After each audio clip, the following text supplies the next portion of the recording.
Hi, my name is Daniel. Today I'm going to talk about a particular aspect of AI that I think is a net negative for our society and for national security. Specifically, it is in the way that we currently use the technology. And that is that AI risk, or there's a risk with AI that AI poses as a means of consolidating power. So first, I want to talk about AI truly is a transformative technology. I think even if we wanted to pursue restrictions or regulations, I think it's too late to avoid its development at least. I think the development will continue whether we want it to or not. And this is because AI is useful and AI is a tool. Now, the only difference between a tool and a weapon is how one uses it. And I think we're putting massive power in the hands of a few that know how to create and employ these tools.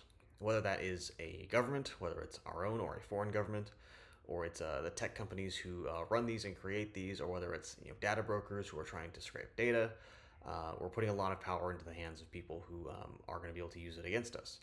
My main concern is how, like I said, this tool is going to be used for the consolidation of power. In this, I think it's okay to compare AI to a tool like a nuclear weapon, not necessarily in its direct destructive effects, but insofar as it has the ability to drastically increase the power of whichever group figures it out and masters it better. Um, this is all being done, AI development, with very little accountability that's been pursued. As of right now, little to no regulation has actually been passed on AI development. Much has been debated, but no actual legislation has been passed. So I think this is something we need to pursue more fervently.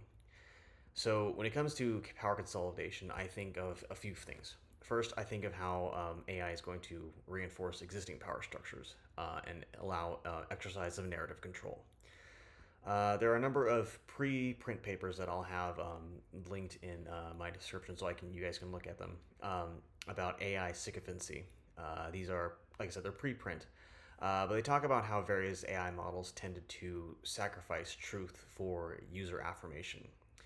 Now, these interactions were based on users using AI in a more parasocial way, but it shows the necessity of, if you're going to be using AI for, say, analytic pursuits, how necessary it is to use objective frameworks and neutral questions when you're pursuing it for analytic purposes.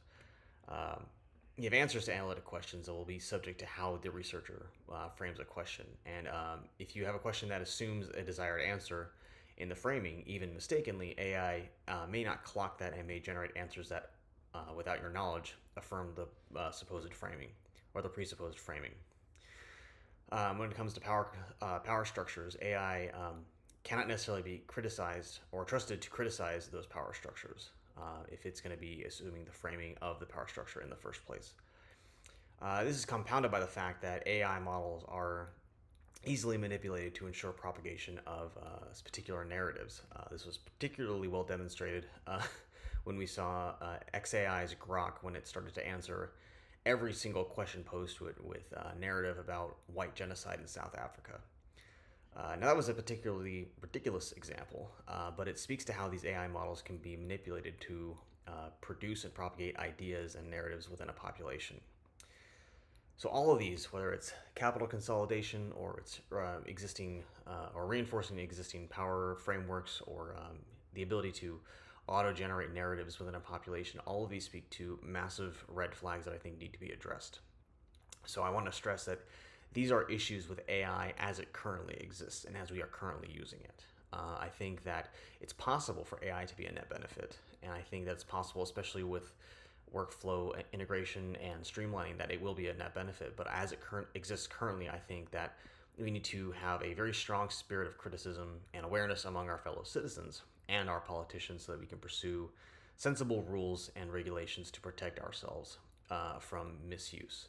I think if we continue on the current paradigm that we currently have, I think that we're going to see massive negative impacts to our societal health, our national cohesion, and ultimately then our national security. So that's what I have to say on the topic. So thank you so much for listening.